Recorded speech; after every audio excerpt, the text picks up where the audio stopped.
Hello दोस्तों, good morning, नमस्कार, प्रणाम। कैसे हैं आप सब? उम्मीद है आप लोग अच्छे होंगे। आज हम हर रोज की तरह फिर से हाजिर हैं बिहार के तमाम छोटी बड़ी खबरों के साथ। इससे पहले खबरों को शुरू करें, अभी तक आपने NH बिहार यानी न्यूज हेडलाइंस बिहार चैनल को सब्सक्राइब नहीं किया है तो सब्सक्राइब कर दीजिए ताकि बिहार में होने वाली तमाम छोटी बड़ी खबरों से खुद को अपडेट रखें और जानकारी से अवगत हो सकें। तो चलिए बात करते हैं आज के तमाम छोटी बड़ी खबरों पर नजर डालते हैं। शिक्षकों की पोस्टिंग से जुड़ी बड़ी जानकारी आई है। BPSSC के द्वारा तीसरे चरण में चयनीय शिक्षकों की तैनाती अगले महीने यानी अप्रैल में की जाएगी। इस चरण में 65,716 विद्यालय अध्यापकों की स्कूलों में नियुक्ति या पदस्थापना की कवायद शिक्षा विभाग शुरू करने जा रहा है। शुरुआती दौर में सबसे पहले चयनित प्रधान शिक्षकों, प्रधानाध्यापकों और विद्यालय अध्यापकों को जिला, प्रमंडल और प्रखंड आदि का आवंटन होगा। बिहार लोक सेवा आयोग की तरफ से अनुशंसित करीब 43,000 प्रधान शिक्षक, प्रधानाध्यापक और तीसरे चरण TRE-3 में चयनित 65,616 विद्यालय अध्यापकों की स्कूलों में नियुक्ति या पदस्थापना की कवायद शिक्षा विभाग शुरू करने जा रहा है। पोस्टिंग पर विचार के लिए शिक्षा विभाग ने बुधवार को 5 सदस्यीय उच्च स्तरीय कमेटी गठित की है। सूत्रों के अनुसार इन सभी की पदस्थापना या नियुक्ति अप्रैल में की जानी है। तीसरे चरण के विद्यालय अध्यापकों को स्कूल आवंटित किए जाने हैं। अंतर जिला तबादलों की प्रक्रिया शुरू हो चुकी है। इससे रिक्तियां भी सामने आ जाएंगी। रिक्तियों की स्थिति साफ होने के बाद विद्यालय अध्यापकों की नियुक्ति करने की रणनीति बनाई जा रही है। विद्यालय अध्यापकों को नियुक्ति पत्र बांटे जाने की कवायद भी अप्रैल में ही की जानी है। इधर तीसरे चरण के विद्यालय अध्यापकों को 2 सप्ताह का आरंभिक आवासीय प्रशिक्षण दिया जाना है। इसके मॉड्यूल पर 27 और 28 मार्च को परिषद परिसर में चर्चा होनी है। प्रधान शिक्षक, प्रधानाध्यापक और विद्यालय अध्यापकों की स्कूलों में नियुक्ति या पदस्थापना के लिए गठित कमेटी का अध्यक्ष प्राथमिक शिक्षा निदेशक को बनाया गया है। प्राथमिक शिक्षा निदेशालय की तरफ से गठित इस कमेटी में बतौर सदस्य प्राथमिक शिक्षा के उप निदेशक संजय कुमार चौधरी, शिक्षा विभाग के संयुक्त सचिव अमरेश मिश्रा, माध्यमिक शिक्षा के उप निदेशक अब्दुल सलाम अंसारी और अपर राज्य परियोजना निदेशक रविशंकर सिंह शामिल किए गए हैं। कांग्रेस नेता कन्हैया कुमार बिहार में फिर एक बार सक्रिय हुए हैं। चुनावी साल में सक्रिय हुए कन्हैया कुमार का पीछा पूर्व का JNU विवाद नहीं छोड़ रहा है। पलायन रोको, नौकरी दो यात्रा के दौरान कन्हैया कुमार सहरसा पहुंचे और प्रसिद्ध मंदिर जाकर मां उग्रतारा की पूजा की। वहीं बनगांव में उनके भाषण के बाद उस जगह को धोया गया जहां कन्हैया ने भाषण दिया था। कांग्रेस नेता कन्हैया कुमार पलायन रोको, नौकरी दो यात्रा के दौरान सहरसा के महसी पहुंचे, जहां स्थित सिद्ध शक्तिपीठ उग्रतारा मंदिर में पूजा अर्चना उन्होंने की। इस दौरान कन्हैया ने प्रदेश में सुख शांति की कामना की। मंदिर न्यास के सचिव केशव कुमार चौधरी ने कन्हैया को पाक चादर व भगवती उग्रतारा की फोटो भेंट करके उन्हें सम्मानित किया। कन्हैया इस स्वागत से गदगद दिखे। उग्रतारा मंदिर में पूजा करने के बाद कन्हैया कांग्रेस पार्टी के वरिष्ठ नेता व AICC सदस्य डॉक्टर तारानंद सादा के पैतृक गांव तेलहर पहुंचे और पार्टी कार्यकर्ताओं से भेंट की। वो स्थानीय समस्याओं से भी रूबरू हुए। कन्हैया कुमार सहरसा आए तो JNU विवाद का असर यहां भी दिखा। मंगलवार को सहरसा के बनगांव भी गए थे, जहां प्रसिद्ध भगवती स्थान में कन्हैया कुमार ने मंगलवार की रात को भाषण दिया था। उस स्थान को धोया गया और गंगा जल से शुद्ध किया गया। नगर पंचायत बनगांव के वार्ड पार्षद प्रतिनिधि अमित चौधरी की अगुवाई में कई युवाओं ने उस जगह को धोकर साफ किया। उन्होंने कहा कि कन्हैया कुमार वही हैं जिन्होंने देश में विवादित बयान दिया था, जो सबको याद है। पटना के रंगमंच का अपना तिलिस्म है। संसाधन कम हो या ना हो, रंगमंच से जुद्धे कलाकार दर्शकों को प्रेक्षागृह तक लाने में जी जान से लगाते रहते हैं। शुरुआत के दिनों से लेकर आज तक रंगमंच से जुड़े कलाकारों ने केवल रंगमंच को नई दिशा दी, बल्कि रंगमंच के जरिए फिल्मी जगत में अपनी पहचान बनाई। रंगमंच से जुद्धे कलाकार शहर के अंदर और शहर के बाहर रहकर भी दर्शकों को गुदगुदाते रहे हैं। पटना के रंगमंच की बात करें तो पृथ्वीराज कपूर के साथ साथ रामायण तिवारी, प्यारे मोहन सहाय, विनीत कुमार, अखिलेंद्र मिश्रा, पंकज त्रिपाठी आदि कलाकारों ने अपने अभिनय से रंगमंच के साथ फिल्मी दुनिया में अपना नाम कमाया। पटना रंगमंच से जुद्धे पुराने कलाकार अपने निभाए किरदार, कोई खदेरन की माई तो कोई बटुक भाई तो फाटक बाबा तो कोई सम्राट और पहलवान चाचा के नाम से काफी मशहूर हुए। पटना में रंगमंच की शुरुआत 1920 के दशक में हुई थी, जब शहर के कुछ गिने चुने कलाकार बांग्ला और अंग्रेजी नाटकों का मंचन किया करते थे। उस समय ना तो कोई प्रेक्षागृह था और ना ही कोई बड़ी जगह। ज्यादातर नाटकों का मंचन खुले मैदानों में किया जाता था। इन शुरुआती दिनों में नाटक के प्रति शहर के लोगों का उत्साह बहुत ही गहरा था और यह उत्साह पुराने लोगों में आज भी बरकरार है। पटना रंगमंच की एक और ऐतिहासिक घटना 1923 में घटी, जब कवि गुरु रविंद्रनाथ टैगोर खुद रंगमंच के लिए पटना आए थे। गांधी मैदान के पास स्थित एल्फिस्टन सिनेमा हॉल में उनके नाटक का मंचन किया गया था। यह शहर के रंगमंच इतिहास में एक मील का पत्थर साबित हुआ, क्योंकि इस मंचन ने न केवल रंगमंच के महत्व को बढ़ाया, बल्कि इसे एक नए आयाम में पहुंचाया। पटना के बाकरगंज में रूपक सिनेमा हॉल के पीछे कला मंच था। पटना में पुराने समय में नाटकों का मंचन यहीं होता था। साल 1960 के आसपास मशहूर फिल्म अभिनेता पृथ्वीराज कपूर ने भी यहां नाटक का मंचन किया था। उनके द्वारा किए गए प्रदर्शन ने न केवल पटना के रंगमंच को राष्ट्रीय स्तर पर पहचान दिलाई, बल्कि उनके अभिनय और मंचन की गुणवत्ता ने दर्शकों को मंत्रमुग्ध कर दिया। कपूर ने खुद कहा था कि जहां इतने सारे दर्शक नाटक देखने आते हैं, वहां गांव-गांव में नाटक आयोजित किया जाना चाहिए। इस तरह उन्होंने पटना के रंगमंच की महिमा को और बढ़ाया। कला मंच के नाम से यह जगह आज भी प्रसिद्ध है। पटना के रंगमंच को मजबूती प्रदान करने में बिहार आर्ट थिएटर की अहम भूमिका रही है। वर्ष में 300 से अधिक नाटकों की प्रस्तुति देने वाला पटना के रंगमंच की स्थापना वरिष्ठ रंगकर्मी अनिल कुमार मुखर्जी ने 25 जून 1961 को रविंद्र शताब्दी वर्ष के समय की थी। उन्होंने ही पटना के रंगमंच को एक नई दिशा दी। आज भी इसका नाम बिहार के रंगमंच के सबसे प्रमुख संस्थानों में लिया जाता है। बिहार आर्ट थिएटर की स्थापना से रंगमंच की प्रशिक्षण प्रणाली को भी नई ऊर्जा मिली। 1970 में बिहार नाट्य प्रशिक्षणालय की स्थापना ने न केवल रंगकर्मियों को पेशेवर प्रशिक्षण दिया, बल्कि इसे अंतर्राष्ट्रीय स्तर पर मान्यता भी दिलाई। पटना के रंगमंच पर पुरुषों के साथ साथ महिलाओं का भी महत्वपूर्ण योगदान रहा है। आज की तारीख में महिला रंगकर्मी न केवल अभिनय और निर्देशन में योगदान दे रही हैं, बल्कि रंगमंच की पूरी व्यवस्था को संभालने में भी अहम भूमिका निभा रही है। अर्चना सोनी, समता राय, उज्ज्वला गांगुली, नुपुर चक्रवर्ती और शारदा सिंह जैसी महिला रंगकर्मी न केवल पटना, बल्कि पूरे देश के रंगमंच को समृद्ध कर रही है। पटना का रंगमंच सिर्फ थिएटर के क्षेत्र में ही नहीं, बल्कि फिल्म इंडस्ट्री में भी अपनी छाप छोड़ चुका है। विनीत कुमार, अखिलेंद्र मिश्रा, पंकज त्रिपाठी जैसे उम्दा कलाकारों ने पटना के रंगमंच से ही अपने करियर की शुरुआत की और आज ये कलाकार हिंदी सिनेमा के प्रमुख चेहरे बन चुके हैं। उनका अभिनय जो पहले रंगमंच पर मंचित हुआ, अब फिल्मी दुनिया में भी अपनी अलग पहचान बना चुका है। आज पटना में रंगमंच का जो स्वरूप है, वह पूरी तरह से विकसित हो चुका है। कालिदास रंगालय, प्रेमचंद रंगशाला, भारतीय नृत्य कला मंदिर और IMI हॉल जैसे स्थल आज भी नाटकों की प्रस्तुति के लिए प्रमुख केंद्र हैं। हालांकि सरकारी अनुदान पर निर्भर रहते हुए रंगमंच को अभी भी वह लोकप्रियता और मान्यता नहीं मिल पाई है, जिसकी यह पूरी तरह से हकदार है। बावजूद इसके इप्टा, लोकपंच और प्रांगण जैसी संस्थाओं द्वारा नाटकों की प्रस्तुति का सिलसिला निरंतर जारी है। साल 1926 के आसपास अंग्रेजी व बांग्ला भाषा में नाटकों का मंचन हुआ करता था। पटना में रंगमंडली की स्थापना पंडित केशवराम भट्ट ने वर्ष 1876 में पटना नाटक मंडली की स्थापना की थी। उस दौरान उन्होंने शमशाद शौसन नामक नाटक लिखा, जिसमें उन्होंने अंग्रेज मजिस्ट्रेट की अतृप्त कामुकता, बेईमानी और अनाचार को दिखाया था। रंगकर्मी अशोक प्रियदर्शी की माने तो पंडित गोवर्धन शुक्ल के प्रयास से 1905 में पटना सिटी के हाजीगंज मोहल्ले में रामलीला नाटक मंडली की स्थापना की गई थी। पटना सिटी के नाट्य आंदोलन का प्रभाव बिहार के दूसरे शहरों पर खूब पड़ा।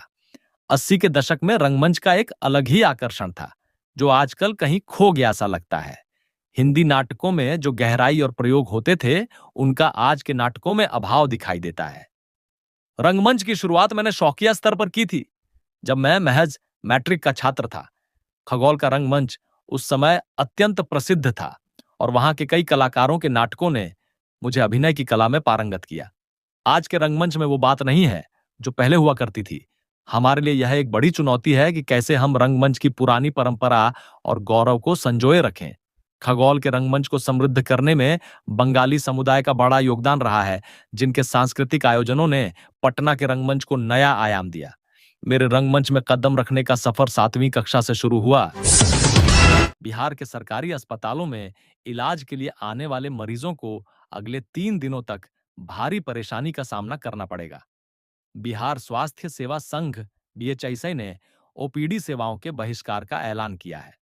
डॉक्टरों ने बायोमेट्रिक अटेंडेंस, प्रशासनिक उत्पीड़न और स्टाफ की कमी को लेकर विरोध जताते हुए हड़ताल शुरू कर दी है। हालांकि इमरजेंसी सेवाएं चालू रहेंगी। बीएचएसए के प्रवक्ता डॉक्टर विनय कुमार ने बताया कि डॉक्टरों की सुरक्षा, वेतन, गृह जिला में पोस्टिंग और सुविधाओं की कमी जैसी समस्याओं को लेकर सरकार से कई बार पत्राचार किया गया, लेकिन कोई समाधान नहीं निकला, जिससे डॉक्टरों को मजबूर होकर कार्य बहिष्कार करना पड़ा। बायोमेट्रिक अटेंडेंस से वेतन में देरी, कई जिलों में डॉक्टरों का वेतन महीनों से रुका हुआ है। प्रशासनिक उत्पीड़न, निरीक्षण के नाम पर डॉक्टरों के साथ दुर्व्यवहार किया जाता है। सुविधाओं की कमी, डॉक्टरों को सुरक्षा, आवास और कार्य अवधि निर्धारण जैसी सुविधाएं नहीं मिल रही। कर्मचारियों की भारी कमी, हर साल हजारों डॉक्टर पीजी और सीनियर रेजिडेंसी के लिए स्टडी लीव पर जाते हैं, लेकिन सरकार उन पदों को रिक्त नहीं मानती, जिससे मौजूदा डॉक्टरों पर काम का भारी दबाव पड़ता है। डॉक्टरों ने आरोप लगाया कि शिवहर में जिलाधिकारी की बैठक के दौरान डॉक्टरों के साथ दुर्व्यवहार किया गया। इसके विरोध में वहां के डॉक्टरों ने अनिश्चितकालीन ओपीडी बहिष्कार का ऐलान कर दिया। बीएचएसए ने साफ कर दिया है कि अगर 29 मार्च तक सरकार ने कोई ठोस समाधान नहीं निकाला तो हड़ताल को और तेज किया जाएगा। इससे मरीजों को और भी ज्यादा दिक्कतों का सामना करना पड़ सकता है। अब देखने वाली बात यह होगी कि सरकार और डॉक्टरों के बीच यह विवाद कब और कैसे सुलझता है। बिहार के आरा स्टेशन पर मंगलवार की देर शाम को एक सिरफिरे ने पिता पुत्री की हत्या गोली मारकर कर दी और दोनों को मौत के घाट उतारने के बाद उसने खुद को भी गोली से उड़ा लिया। एक साथ 3 लाशें रेलवे स्टेशन के फुटओवर ब्रिज पर बिछ गईं। मृतकों में अनिल कुमार और उनकी बेटी आयुषी है। आयुषी दिल्ली में एमबीए की तैयारी करती थी। वो घर से वापस दिल्ली लौट रही थी, लेकिन उसकी हत्या कर दी गई। मर्डर करके खुद आत्महत्या करने वाला अमन है। इस हत्याकांड को लेकर तरह तरह का चर्चाएं हैं। आरा जंक्शन ट्रिपल मर्डर मिस्ट्री को लेकर तरह तरह की चर्चाएं चल रही है। हर कोई अपने अपने तरीके से घटना का विश्लेषण कर रहा है। हालांकि हर चर्चा का केंद्र बिंदु प्रेम प्रसंग ही है। एक चर्चा यह भी है कि छात्रा और उसका कथित सिरफिरा आशिक एक ही स्कूल में पढ़ते थे। उसी समय से अमन कुमार उर्फ आकाश छात्रा से एक तरफा प्यार करता था। बाद में छात्रा दिल्ली चली गई थी। उसके बाद भी वह उससे प्रेम करता रहा। सूत्रों के अनुसार छात्रा की दिल्ली में जॉब लगने वाली थी। उसे लेकर वह दिल्ली में ही रहने की तैयारी में थी। इस बात से अमन कुमार उर्फ आकाश छात्रा से खफा था। अमन को अपना प्यार छीन जाने का डर सता रहा था। वह चाहता था कि छात्रा आरा में उसके साथ ही रहे। इधर छात्रा अपना भविष्य बनाने को लेकर दिल्ली जाने पर अड़ी थी। उसी क्रम में मंगलवार को दिल्ली जा रही थी। बताया जा रहा है कि उस बात को लेकर दोनों के बीच पूर्व में बहस भी हुई थी। उससे गुस्साए कथित आशिक अमन ने मंगलवार की शाम को छात्रा का पीछा किया और स्टेशन तक पहुंच गया था। मास्क लगाए अमन कुमार को छात्रा पहचान नहीं सकी थी। उसी का फायदा उठाकर अमन ने फुट ओवर ब्रिज पर पहले छात्रा के पिता को पीछे से सर में नजदीक जाकर गोली मार दी। उसके बाद छात्रा के चेहरे पर दाईं तरफ गोली मार दी। अंत में उसने खुद को गोली मारकर उड़ा लिया। बताया जा रहा है कि अमन छात्रा के साथ चल रहे उसके भाई को पहचान नहीं सका। उसके कारण उसकी जान बच गई। शैक्षणिक संस्थान 29 तक संकायवार सीटों पर दर्ज करवा सकते हैं। आपत्ति संवाददाता पटना राज्य के उच्च माध्यमिक विद्यालयों में शैक्षणिक सत्र 2025 से 27 कक्षा 11वीं में नामांकन के लिए बिहार विद्यालय परीक्षा समिति ने संस्थानों के साथ स्ट्रीम वाइज सीटों का विवरण जारी कर दिया है। बिहार विद्यालय परीक्षा समिति ने इंटर में एडमिशन को लेकर तैयारी मैट्रिक रिजल्ट से पहले ही शुरू कर दी है। समिति ने इंटर स्तर की शिक्षा प्रदान करने वाले राज्य के सभी सरकारी गैर सरकारी उच्च माध्यमिक विद्यालय की सूची ओफेसिस वेबसाइट पर अपलोड कर दिया है। इस बार 10,006 शिक्षण संस्थानों की सूची संकायवार सीटों के साथ जारी की गई है। समिति ने कहा है कि सीटों से संबंधित अगर कोई बदलाव है तो संस्थान 29 मार्च शाम 5 बजे तक आपत्ति ईमेल पर भेज सकते हैं। इसकी सूचना भी वेबसाइट पर दी गई है। इस बार डिग्री कॉलेजों में इंटर में एडमिशन नहीं होना है। इसके कारण समिति ने इस बार डिग्री कॉलेजों को इस सूची से हटा दिया गया है। सीटों की संख्या से संबंधित सूची ओएफएसएस वेबसाइट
बिहार विधानमंडल का बजट सत्र समाप्ति की ओर है। आज यानी गुरुवार को सत्र का आखिरी दिन है।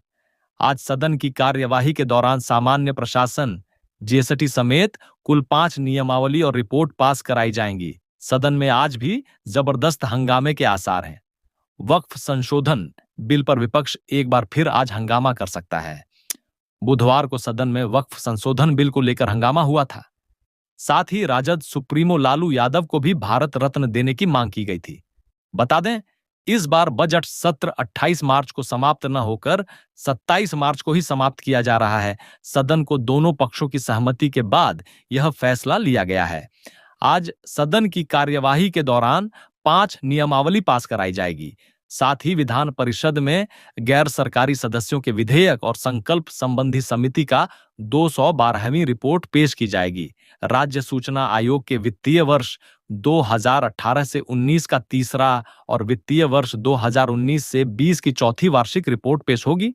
बिहार राजस्व कर्मचारी संवर्ग नियमावली 2011 और बिहार अमीन संवर्ग नियमावली 2013 को पारित कराया जाएगा। बेतिया राज्य की 1 लाख एकड़ भूमि जिस पर किसानों का कब्जा है, इसका दाखिल खारिज और माल गुजारी वसूली बंद करने का ध्यानाकर्षण पर सरकार के मंत्री जवाब देंगे।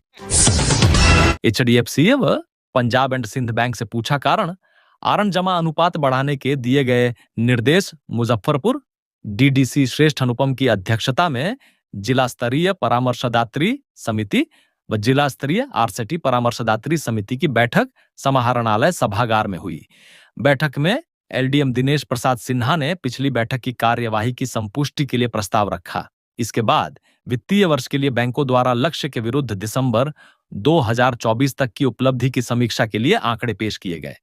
बैठक में HDFC bank, Punjab and Sind bank के अधिकारी के नहीं रहने पर स्पष्टीकरण का निर्देश डीडीसी ने दिया। डीडीसी ने सारे बैंकों को ऋण जमा अनुपात बढ़ाने पर विशेष बल दिया।